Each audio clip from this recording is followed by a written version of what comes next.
ஸ்டாலினுக்கு தலைவலியாக போச்சேன். ஏன்பா உங்களெல்லாம் வச்சுன்னு மாறாச்சு, நான் மாரடிக்கிறேன், எங்கள் அப்பா மாறாச்சால் நான் மாட்டிக்கிறேன், என் பையனும் மாரடிக்கணுமான்னு கேட்டாங்க. சாவுக்கு ஒரு வாக்கு, நோவுக்கு ஒரு வாக்கும்பாங்க. இப்போ நீங்கள மாதிரி யூடியூப்லாம் வந்து நல்லா எஜுகேட் பண்ணி விட்டீங்க, சூப்பராக எஜுகேட் பண்ணிட்டீங்க. விஜய் எப்படி பர்ஃபார்ம் பண்ண போகிறார், எந்த இடத்துல ஒரு பொசிஷன் பண்ண போகிறார், 1வது இடமா 2வது இடமா 3வது இடமா, முதலமைச்சரா எதிர்கட்சி தலைவரா, மோடி சொல்லி சீட்டு வாங்கணுமா, நீங்க கொடுக்குற சீட்டை மோடி அக்செப்ட் பண்ணுமா அப்படின்னு தானே கேள்வி வருது. விஜய் எப்படி பர்ஃபார்ம் பண்ண போறார், எந்த இடத்துல ஒரு பொசிஷன் பண்ண போறார், 1வது இடமா 2வது இடமா 3வது இடமா, முதலமைச்சரா, அவரே முதலமைச்சர் வரலாம். நான் எதிர்பார்க்க, நான் இல்லைன்னு சொல்ல மாட்டேன். விஜய் முதலமைச்சர் ஆகிறதுக்கு வாய்ப்பு எல்லாமே வந்து நம்ம ஒரு யூகத்தின் அடிப்படையில் பேசுறோமே தவிர தரவுகள் நம்ம கிட்ட கிடையாது. எந்த விதமான நம்ம சும்மா கெஸ் பண்றோம். விஜய் கிரௌட் வருது, சீட் மேல ஆயிடுவாரு, அப்படி எதிர்கட்சியில் ஆயிடுவாரு அப்படின்னு. பாஜக அவங்க ஆட்ல வெற்றி பெறுவதற்கான வாய்ப்புகள் இருக்கா தமிழ்நாட்டுல? ஏன்னா பாஜகக்கான ஆடியன்ஸ் இருக்காங்களா? இல்ல, அண்ணாமலை இருந்தாருன்னா நீங்க சொல்ற கேள்வி நியாயமான கேள்வி. அண்ணாமலை அவர்கள் லைம்லைட்ல இருந்தாரு. இப்ப இருக்கிற பாஜகவால 10 சீட் ஜெயிக்க முடியுமான்னு தெரியல. ஆனா இந்த ரியாலிட்டி எல்லாம் டெல்லிக்கு தெரியுமான்னு கேட்டீங்கன்னா தெரியாது. டெல்லிக்கு ரியாலிட்டியே தெரியாது. அவங்க ஏதோ ஒரு உலகத்துல வாடுறாங்க. டெல்லிக்கு தான் தெரியாது. இங்க இருக்க பாஜக யார் கேக்குறாங்க? இங்க இருக்கிற பாஜக ஷட் பண்ணா முடிஞ்சு போச்சு. இங்க இருக்கிற பாஜக தலைவர்ல அமித்ஷாட்ட போய் பேச முடியும்னு நீங்க நினைக்கிறீங்களா? மோடிட்டு பேச முடியும்னு நினைக்கிறீங்களா? வாய் மூடி மௌனியா தான் வர முடியும். கையை கட்டிட்டு தான் வர முடியும். பேசுறதுக்கு வாய்ப்பு கிடையாது. கேட்டுக்கலாம், பேச முடியாது. எச் ராஜா போன்ற 1-2 பேர் ஒன்னா பேசலாமே தவிர மீதி அண்ணாமலை கொஞ்சம் பேசுவார். மீதி அண்ணாமலை இப்ப பொறுப்புல இல்ல. பொறுப்புல இல்லாத தலைவர்கள் போய் பேச முடியாது. பொறுப்புல இல்லாத தலைவர்கள் பேச முடியாது. இப்ப இருக்கிற ஆபீஸ் பேரர் எல்லாருமே எஸ்ஆர் மாதிரி தான். எடுத்து சொல்றதுக்கும் ஆள் இல்லை. எடுத்து சொன்னா நீ என்ன கட்சிக்கு அகேன்ஸ்டா போறியான்னு ஒரு கெட்ட பேர் வரும். இந்த தகராறுனால இப்ப 60-30 பியூஷ் கோயல் தலையை உடைச்சிக்கிட்டாராம். அவர் இங்க சென்னை வரதா இருந்துச்சு, சென்னை வரதா கேன்சல் பண்ணிட்டாரு. அது இருந்தது. இதுக்கு முன்னாடி ஒருத்தர் வந்தாரு, அவர் ஓடி போட்டாரு. என்ன ப்ராப்ளம்னா இப்ப எங்க போய் முடியும்? 40 முடியுமா, 30 முடியுமா, 35 முடியுமான்னு தெரியல. எடப்பாடி 5 கொடுக்குற, 35 கொடுக்குற, அதுக்கு மேல தர முடியாதுன்னு சொல்லிட்டாரு. பிஜேபி வந்து 60 நிக்குது. ஸோ இந்த பிரச்சனை ஒன்று ஓடுறது. மீதி எல்லாம் கிருஷ்ணசாமி வந்துட்டார், எல்லாம் ஸ்டார்ட் ஆயிடுது. இவெல்லாம் இப்போ தொகுதி உடன்பாடு இப்போ பிரச்சனை முடிஞ்சு போச்சுன்னு நீங்க நினைக்க கூடாது. பிரச்சனை இனிமே தான் ஆரம்பிக்க போறது. ரெண்டு கூட்டணியிலையும் திமுக கூட்டணியில காங்கிரஸ் வந்து திமுக இடத்தெல்லாம் கேக்குது. ஆமா, திமுக காங்கிரஸ் இடத்து கேக்குது. வேளச்சேரி வந்து காங்கிரஸ் இடம். இப்ப இருக்கிற காங்கிரஸ் எம்எல்ஏ அதை போய் திமுக கேக்குது. காங்கிரஸ் வந்து திமுக இடத்தை கேக்குது. எப்படி விட்டு கொடுப்பாங்க? கண்டிப்பா முடியாது. ஸோ இந்த இதுல பாத்தீங்கன்னா ஸ்டாலின் சொன்னாதான் வயசான அமைச்சர்களுக்கெல்லாம் சீட்டு கிடையாதுன்ட்டார். வயசான அமைச்சர்களுக்கெல்லாம் சீட் கிடையாதுன்ட்டார். துரைமுருகன், பொன்முடி, அந்த மாதிரிலாம் கிடையாது. ஏன்னா அடுத்த ஆட்சி அமைக்க போகிறது உதயநிதிக்கு தோதா யங்ஸ்டராக இருக்கணும். அன்பில் மகேஷ் பொய்யாமொழி மாதிரி இருக்கணும். ஏன்னா அவர் 100 மைல் ஸ்பீடில் ஓடும்போது இவர் 2 மைல் ஸ்பீடில் நடந்தாருன்னா ஒரு மேட்ச் ஆகாது அப்படின்னு சொன்னாராம். அதுக்கு சீனியர்லாம் வந்து எங்களுக்கு கடைசி தேர்தலில் தான் எங்களுக்கு வயசாகி போச்சு, நாங்கள் இருக்க மாட்டோம், அது பிளாக்மெயிலாம் பண்ண ஆரம்பிச்சிட்டாங்க. ஸ்டாலினுக்கு தலைவலியாக போச்சேன். ஏன்பா உங்களெல்லாம் வச்சுன்னு மாறாச்சு, நான் மாரடிக்கிறேன், எங்கள் அப்பா மாறாச்சால் நான் மாட்டிக்கிறேன், என் பையனும் மாரடிக்கணுமான்னு கேட்டாராம். எங்கள் அப்பா மாரடிச்சாரு, நானும் மாரடிக்கிறேன், பையனும் மாரடிக்கணுமா, நீங்கள்லாம் ஒதுங்கி போங்களேன். இது இல்லாமல் எல்லா அமைச்சர்கள், எல்லா எம்பிக்களும் அவங்க பையனுக்கு சீட்டு கேட்குறாங்க. ஒருத்தர் வந்து மருமகளுக்கு சீட் கேட்டாராம். ஸ்டாலின் கேட்டாராம், என்ன விட்டீங்களே, என்ன பேரனை விட்டீங்களேன்னு கேட்டாராம். கிண்டல் பண்ணாராம் ஸ்டாலின் ஓப்பனா அந்த நேர்காணல்ல. பேரனை விட்டீங்களே, பேரனுக்கு கேட்டுருங்க, பையனுக்கு கொடுத்தாச்சு, மருமகள் கொடுத்தாச்சு, பேரனுக்கு கொடுத்தாச்சு, உங்களுக்கும் கொடுக்குறோம். அது மதுரை எம்எல்ஏ. அந்த மாதிரி உங்க குடும்பமே எம்எல்ஏ வந்துட்டோம். கட்சிக்கு நல்ல பேர், நல்ல பிரமாதமான பேர் வந்தாச்சு கட்சிக்கு, குடும்ப கட்சின்னு. நீங்க அதை ப்ரூவ் பண்ணுவீங்க. ஒரு சீட்டு கொடுப்பேன், அப்பாவா மகனா பேரனாங்கிறத முடிவு பண்ணிக்கங்க. சரி, ஒரு சீட் கொடுப்பேன், ஒரு குடும்பத்துக்கு ஒரு சீட். ஏவாவேலு பையன் கம்பன்னு கேட்குறாரு. சரி. இது எம்ஆர்கே பண்ணிட்டு சொல்லும் கேன்னு இதே மாதிரி தொடர்ந்து போயிட்டே இருந்ததுன்னா கட்சி அப்பா புள்ள கட்சின்ற மாதிரி வந்துடும் ஸ்டாலின் பயப்படுறாரு. சரி. ஆமா, இப்போ வரைக்குமே வாரிசு அரசியல், குடும்ப அரசியல் எடுத்துட்டு வராங்கன்னு பல விமர்சனங்கள் இருக்கே சார். விமர்சனங்கள் இருக்கு. காங்கிரஸ்ல பாத்தீங்கன்னா ராகுல் காந்தி சொன்னாலும் இளைஞர்களுக்கு கொடுங்கன்ட்டாராம். சீனியர் தலைவர்லாம் போட்டு வெளுத்து வாங்குறாங்க. தங்கபாலு, திருநாவுக்கரசு, என் பையனுக்கு கொடு, என் பையனுக்கு கொடு, கிருஷ்ணசாமி, திருநாவுக்கரசு, தங்கபாலு, அப்புறம் வந்து கோபண்ணா, இவங்கெல்லாம் சீட்டு கேட்குறாங்க. ஒன்று எனக்கு கொடு, என் பையனுக்கு கொடு, என் பையனுக்கு கொடு. இது என்ன பிரச்சனை ஆகி போச்சு? காங்கிரஸ்லேயும் குடும்ப வீட்டு சண்டை நடக்குது. மதிமுகவில் அந்த கம்யூனிஸ்ட் கட்சி மட்டும்தான் ஒன்றும் பிரச்சனை இல்லை. ஏன்னா அவங்க 4 சீட்டு கொடுத்துட்டு போயிட்டே இருப்பாங்க. இந்த பக்கம் பார்த்தீங்கன்னா என்டிஏல எல்லாருமே தலைவர்கள், அங்கே தொண்டர்களே கிடையாது. தொண்டர்கள் இல்லாத ஒரு கட்சி, தலைவர்கள் மட்டுமே உள்ள கட்சி தமிழ்நாடு பாஜக. சரி, நான் ஓப்பனாக சொல்கிறேன். எல்லா தலைவர்களுமே முட்டி மோதுறாங்க சீட்டுக்கு. இருக்கிற 30-30 சீட்டில் இதை விட என்ன கோவம் வந்ததுன்னா, நயினார் நாகேந்திரனுக்கு 2ஆம் கட்ட பாஜக தலைவரெல்லாம் டைரக்டாக டிஎம்கே லீடர்கிட்ட போய் பேசி சீட்டை முடிவு பண்ணிட்டாங்களாம். எனக்கு கோயம்புத்தூர், எனக்கு வந்து மதுரை, எனக்கு திருச்சி, எனக்கு கன்னியாகுமரி, இவங்க டீல் போட்டாங்க. சரி. அப்போ கேட்டான் அவர் நயினார் நாகேந்திரன், நான் தலைவரா நீங்கள் தலைவரா? டெல்லிக்கு சொன்னால் என்ன நடக்குது தெரியுமா உங்களுக்கு? வாழை ஒட்டை நறுக்கிடுவாங்க.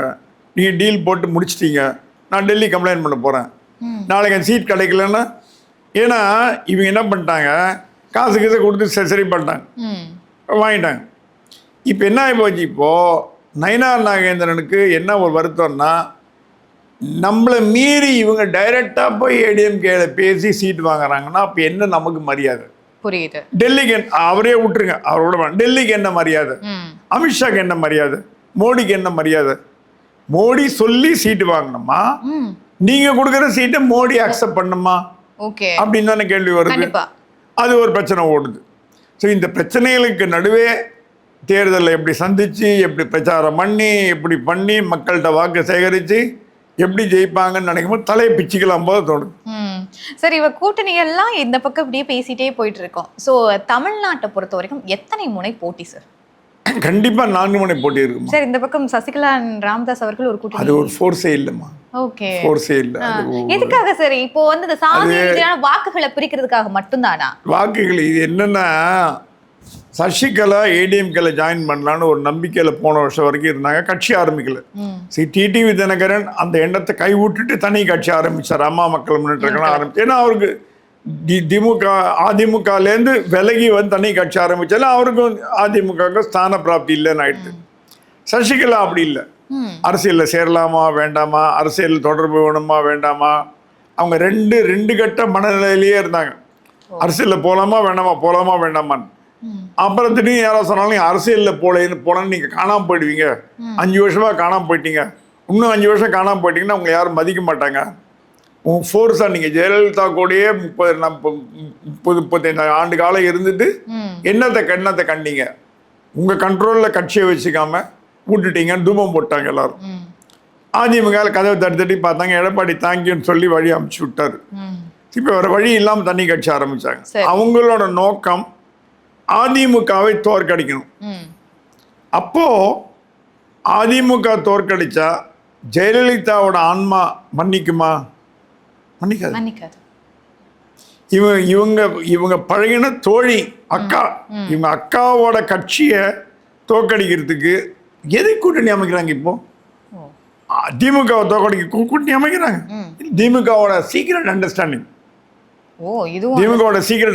திமுக சொல்லி தான் ஆரம்பிச்சிருக்காங்க. எப்படியாவது அந்த முக்குளத்தோர் வாக்குகளை பிரிச்சு அதிமுக ஏன் டிடிவி தினகரன் சேர்த்துன்னா, போன தேர்தல் 21 தேர்தலில் ஒரு 30 சீட்டில் அதிமுக தோற்றதுக்கு காரணம் தினகரனோட வாக்குகள் பிரிஞ்சதுனால. கண்டிப்பா. அதனால அந்த மெர்ஜ் பண்ணி உள்ள அவரை என்டிஏல கொண்டு வந்து அந்த 30 சீட்ல ஜெயிக்கிறதுக்கு. இப்போ புது தலைவலி சசிகலா வந்துட்டாங்க. இப்போ சசிகலா அந்த ஓட்டை பிரிச்சாங்கன்னா யாருக்கு நஷ்டம்னா அதிமுகவுக்கு நஷ்டம். சரி. ஸோ இப்போ அதிமுக வந்து, ஆனால் அதிமுக பெருசாக எடுத்துக்கலாம். சசிகலாவுக்கு அரசியல் தெரியாது, அவங்க தோழியாக இருந்தாங்க. Okay, friend of Jayalalithaa, aide of Jayalalithaa, அவ்வளோ. அதுக்கு மேலே ஒன்றும் அரசியல் அவங்க ஜெயலலிதா இருக்கும்போது அரசியல் பண்ணியிருக்கலாம், ம். மந்திரிகளை நியமித்திருக்கலாம், மந்திரிகளை தூக்கி அடிச்சிருக்கலாம், எம்எல்ஏ சீட் கொடுத்துருக்கலாம், எம்எல்ஏ அது ஆன் பிஹாஃப் ஆஃப் ஜெயலலிதா பண்ணாங்க, தனியா இல்லை. ஆ. ஜெயலலிதாவோட நிழலா இருந்து ஆ. பண்ண வேலைகள் தான் மந்திரி சபையை மாத்துறது, இவங்க சொல்றது கேட்கறது. இப்போ அந்த ரோல் அவங்களுக்கு இல்லை. ஓகே, பவர் இல்லாத ஒரு ரோல். கட்சியும் கிடையாது, பவரும் கிடையாது, மந்திரியும் கிடையாது, ஒன்றும் கிடையாது. ஒரு ஆர்டினரி ஒரு விமன். ஸோ அவங்களால வந்து எந்த அளவுக்கு அதிமுக டேமேஜ் பண்ண முடியும்னு தெரியல. என்னை பொறுத்த வரைக்கும் திமுக கூட்டணி, அதிமுக கூட்டணி, விஜய், சீமான், இந்த 4 பேர் தான் பிக் பிளேயர் அப்படின்னு நான் நினைக்கிறேன். ஓகே, நீங்க சொல்ற மாதிரி 4 முனை போட்டினா நீங்க சொன்ன மாதிரியே வந்து திமுக இருக்கக்கூடிய மூத்த அமைச்சர்களுக்கெல்லாம் இந்த டைம் வந்து போஸ்டிங் கொடுக்கப்படாது அப்படின்னு சொல்றீங்க. ஸோ வரும் காலங்கள்ல உதயநிதி வெர்சஸ் விஜய்னு வர்றதுக்கான வாய்ப்புகள் இருக்கா சார்? சரி, விஜய் எப்படி செயல்பட போறாருன்னு தெரியல. விஜய் இது அன்டெஸ்டட் ப்ராடக்ட். அவர் விஜய் வந்து ஹைப் இருக்கு, ஜனங்க வராங்க, கிரவுட் இருக்கு, எல்லாம் நம்ம பார்க்கறோம். வந்து நம்ம ஒன்றும் மறுக்க முடியாது. கிரவுட் வருது. ஷோ கூட சொல்லுவார், எனக்கு வந்து கிரவுடை நினைச்சா நான் சீஃப் மினிஸ்டர் ஆயிருப்பேன், கிண்டல் பண்ணுவார். ஸோ வர கிரவுட் எல்லாம் வாக்குகளாக மாறுமான்னு கேட்டீங்கன்னா மாறாது. ஓகே, இன்னும் ஒரு 40 டேஸ்ல தெரிஞ்சிடல சார். ஆமா, வர கிரவுட் வந்து ரசிகர்களா தொண்டர்களா 2 வித்தியாசம் இருக்கு. ஒரு சினிமாக்காரனுக்கு வர சிவாஜி கணேசன் உலகத்தின் மிக சிறந்த நடிகர், மர்லன் பிராண்டோ ஆஃப் இந்தியா, அரசியல்ல ஃபெயிலியர். ஒண்ணுமே பண்ண முடியல. டி ராஜேந்தர், பாக்யராஜ் எல்லாம், கார்த்திக் எல்லாம் போச்சு. எம்ஜிஆர், ஜெயலலிதா வந்தாங்கன்னா அவங்க உள்ள கரிஷ்மா. எம்ஜிஆருங்கிறது ஒரு மனிதனாக கருதப்படவில்லை, கடவுளாக கருதப்பட்டார். இப்ப கூட எம்ஜிஆர் உயிரோடு இருக்கான்னு நினைச்சு அந்த சமாஜில் போய் அந்த வாட்ச சத்தம் காது வச்சு கேட்குற ஆட்கள் கூட இருக்காங்க. கண்டிப்பா இருக்காங்க சார். ஸோ எம்ஜிஆர் வந்து ஒரு ஐகான். அது ஜெயலலிதாவும் கிட்டத்தட்ட அந்த மாதிரி. அதற்கு பிறகு கமலஹாசன் மிக சிறந்த நடிகர், உலக நாயகன், அரசியல்ல 0. ஸோ சினிமாவுக்கும் அரசியலுக்கும் சம்பந்தம் இல்லைங்கிறது நான் சொன்ன இந்த பேரெல்லாம் உங்களுக்கு ஞாபகப்படுத்து. சிவாஜிலேருந்து கமலஹாசன் வரைக்கும் ப்ரூவ் ஆயிடுச்சு. விஜய் எப்படி பர்ஃபார்ம் பண்ண போறார், எந்த இடத்துல ஒரு பொசிஷன் பண்ண போறார், 1வது இடமா, 2வது இடமா, 3வது இடமா, முதலமைச்சரா, எதிர்கட்சி தலைவரா, 0வா, அப்படிங்கிறத முடிவு பண்ணக்கூடியது தேர்தல் மட்டும்தான். இப்ப நம்ம யூகத்தின் அடிப்படையில் பேசலாம். விஜய்க்கு 25% இருக்குங்க, 20% இருக்குங்க. 2ஆம் இடத்துல தான் பெரும்பாலான சர்வேஸ்ல உள்ள வராரு. விஜய் ஒரு இடைத்தேர்தல் வந்தது போன வருஷம் ஈரோடு இடைத்தேர்தல். அதுல போட்டி போட்டு 2வது 3வது இடத்துக்கு வந்திருந்தாங்கன்னா அதை ஒரு எக்ஸாம்பிளா வச்சு இடைத்தேர்தலில் எவ்வளவு போட்டி போட்டாருங்க. இவர் எந்த தேர்தலையும் இது வரைக்கும் போட்டி போடல. ஃபர்ஸ்ட் டைம் வர்ஜினா இப்பதான் போட்டி போடுறாரு. ஸோ இப்போ வர வாக்குகள் வைத்தே விஜயோட எதிர்காலம் நிர்ணயிக்கப்படும். ஸோ அதனால இப்போ நம்ம சொல்றது எல்லாமே யூகம் தான். இது எதுவுமே பர்ஃபெக்ட் இல்லை. அது இதுக்கு கிரௌடை வச்சு மட்டும் நம்ப முடியாது. விஜய்க்கு கரிஸ்மா இருக்கானா, கரிஸ்மா இருக்கு. கிரௌட் வந்தானா கிரௌட் இருக்கு. எம்ஜிஆருக்கும் ஜெயலலிதாக்கும் ஒர்க் அவுட் ஆன மாதிரி விஜய் அவர்களுக்கும் ஒர்க் அவுட் ஆகிறதுக்கான வாய்ப்புகள் இருக்கு. I wish Vijay well. I am not blaming him. But எந்த லெவல்ல நிப்பாருங்கிறத மக்கள் தான் முடிவு பண்ணணும். நீங்களும் நானும் உட்காந்து பேசி முடிவு பண்ண முடியாது. மக்கள் தான் முடிவு பண்ணுவாங்க. இந்த இடம் விஜய்க்கு, இந்த இடம் எதிர்கட்சி தலைவர், 3வது இடம், 2வது இடம், 1வது இடம், அவர் தான் முதலமைச்சர். அவரே முதலமைச்சர் இருந்தாலும் வரலாம். நான் இல்லைன்னு சொல்ல மாட்டேன். விஜய் முதலமைச்சர் ஆகிறதுக்கு வாய்ப்பு எல்லாமே வந்து நம்ம ஒரு யூகத்தின் அடிப்படையில் பேசுறோமே தவிர தரவுகள் நம்ம கிட்ட கிடையாது. எந்த விதமான சும்மா கெஸ் பண்றோம். விஜய் கிரௌட் வருது, சீட் ஆயிடுவாரு, அப்படி எதிர்கட்சியில் ஆயிடுவார் அப்படின்னு. ஸோ நம்ம கிட்ட இன்ஃபர்மேஷன் டேட்டா இல்லை. அதனால வந்து நம்ம அடக்கி வாசிக்கணுமே தவிர நம்ம வந்து டக்குன்னு பேசி பிரயோஜனம் இல்லைன்னு நான் நினைக்கிறேன். ஓகே, ஆனால் களம் 2026 ரொம்ப டஃப் காம்படிஷன் தான் இருக்குமா சார்? ஏன்னா 4 முனை போட்டி, ஒவ்வொரு கட்சியும் தன்னை முன்னிறுத்துக்கிறதுக்கான எல்லா வேலையும் பார்க்குறாங்க. அதே இடத்துல விஜய் அவர்களும் தன்னுடைய கட்சி சார்ந்து இல்லை யங்ஸ்டர்ஸை அரசியல் படுத்துறதா இருக்கட்டும், இல்லை அதாவது மகளிரோட ஓட்டுக்களை தன்வசம் இழுக்கக்கூடிய விஷயங்களா இருக்கட்டும், இல்லை அந்த பிரச்சாரங்களை அடுத்தடுத்து இப்போ ஒரு பிரச்சனை நடந்துச்சுன்னா அதுக்கு என்ன தீர்வுன்றதை அடுத்த கூட்டங்களை சொல்றதா இருக்கும். விஜய் ஒரு முன்னோக்கிய அரசியல தானே சார் எடுத்துட்டு போறாரு. கடைசி ஒரு 2 வருடங்கள், 2 வருடத்துல ஒவ்வொரு கட்சிகளும் பார்த்து பயப்படக்கூடிய இடத்துல தானே இருக்காரு. சரி, ஆக்சுவலா எனக்கு கேட்டீங்கன்னா இந்த தேர்தலில் வந்து மெயின் காம்படிஷன் டிஎம்கே தான். சரி, தமிழ்நாட்டில் பார்த்தீங்கன்னா 67க்கு அப்புறம் 67 வரைக்கும் காங்கிரஸ் ரூல் பண்ணிட்டு, 67க்கு பிறகு திமுக vs அதிமுக என்பதுதான் வழக்கம். திமுக ஒரு வாட்டி வரும், அதிமுக ஒரு வாட்டி வரும், அதிமுக ஒரு வாட்டி வரும், திமுக ஒரு வாட்டி வரும். 2 தான். அதிமுக 2 முறை கூட வரும். 2 முறை வந்திருக்கு. ஜெயலலிதா எம்ஜிஆர் பீரியட் 2 முறை வந்திருக்கு. கலைஞராலையும் வர வைக்க முடியல. ஆகவே ஒரு 3வது ஃபோர்ஸாக வந்த விஜயகாந்த் காணாம போயிட்டார். எதிர்கட்சி தலைவராக வந்தார். கொஞ்சம் வெயிட் பண்ணியிருந்தாருன்னா முதலமைச்சர் வரதுக்கு வாய்ப்பு இருந்தது. ஏன்னா ஜெயலலிதா கொடுத்துட்டு போயிருந்தாலும் போயிருக்கலாம். கொஞ்சம் அவசரப்பட்டதுனால அடி சறுக்கி கீழே வந்துட்டார். இது எதிர்கட்சி தலைவருங்கிறது ஒரு பெரிய கேபினெட் ரேங்க் போஸ்ட். அது ஒரு மந்திரிக்கு ஈக்குவலான போஸ்ட் எதிர்கட்சி தலைவர். ஜெயலலிதாவால் அப்பாயின்ட் பண்ணப்பட்ட எதிர்கட்சி தலைவர். ஸ்டாலின் 3வது இடத்துல இருந்தார். கலைஞர் 3வது இடத்துல இருந்தார். ஸோ இது என்னன்னா, அப்படிப்பட்ட விஜயகாந்தாலேயே, விஜயகாந்த் நல்ல மனிதர், திறமையான மனிதர், குழந்தை மாதிரி மனசு, எந்த கெடுதலும் நினைக்க மாட்டார். அவரை காலி பண்ணிட்டாங்க. அரசியல்ங்கிறது சாதாரண விஷயம் இல்லைங்க. அது ஒரு போராட்டம் நினைந்த ஒரு வாழ்க்கை. அந்த போராட்டத்துக்கு விஜய் தகுதியானவரா, அவரை தக்க வைத்துக் கொள்வாரா, அவரை ஃபேஸ் பண்ணுவாரா? ஏன்னா இது பார்ன் வித் கோல்டன் ஸ்பூன். அரசியல் சிறை போராட்டம், அடிதடி, கலாட்டா, ரவுடித்தனம், இதெல்லாம் பண்ணாதான் அரசியல். எல்லா கட்சியும் அதில் டிஎம்கே ஏடிஎம்கேவும் கில்லாடிகள். 2 திராவிட கட்சிகள் ஒன்று வந்தது. பாஜக அதெல்லாம் ஒன்றும் பண்ண தெரியாது. அது அந்த மாதிரி விஜயும் அந்த அளவுக்கு ஒன்றும் பண்ண தெரியல. ஒருத்தர் தானே பாக்குறோம். ஏன்னா விஜய் அவர்களை நம்ம அப்படி அலட்சியமா கடந்து போக முடியாது. அலட்சியமா கடந்து போல. பட் ஆக்சுவல் ஃபைட் பாத்தீங்கன்னா, ரெண்டு பெரிய, இப்போ நீங்க 4ல் 2 பெரிய கட்சி எதுன்னு சொன்னீங்க, குழந்தைங்க கூட சொல்லணும் டிஎம்கே ADMK. ஏன்னா விஜய் ஒன்றும் ப்ரூவ் பண்ணல. விஜய் அடுத்த தேர்தலில் 60 சீட் வாங்கிட்டாருன்னா பாராளுமன்ற தேர்தலில் வேணா சொல்லலாம் டிஎம்கே வர்சஸ் விஜய்ங்க, டிஎம்கே ஏடிஎம்கே வர்சஸ் விஜய்ங்க அப்படின்னு சொல்ல முடியும். இப்போ இருக்கிற நிலைமை பிரகாரம் போட்டி is between DMK and ADMK.